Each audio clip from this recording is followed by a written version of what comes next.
So I just want to show you really quickly some tips on how to practice these two versions. When I say slow, I mean this slow. Make sure you have a crispy bow, not soggy. Like this, short stroke. So in fact, you should practice like that. Now, the second thing that's very important is you must practice slow and also with the metronome, because some of these things is tricky when you're changing strings like this. So you want to keep the bow stroke short. If you do it like that fast, guess what? You won't be in time. So short.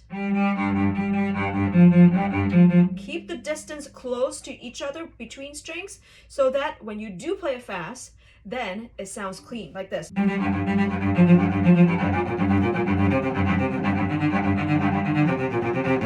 Notice how I use very little bow and keep it nice and clean and close to each other. Also, the third thing I want to remind you is don't press the bow. Just because you see mezzo forte, forte, and fortissimo, which I put all over the music, it does not mean press down, but allow the sound to ring like this. Notice how I'm not pressing down, but I'm using a strokey stroke that is not too prickly, too short, and that way you can create resonance still. So very important. Practice slowly and work it up to that tempo. The sheet music is in the link in bio or wendylaw.com/shop.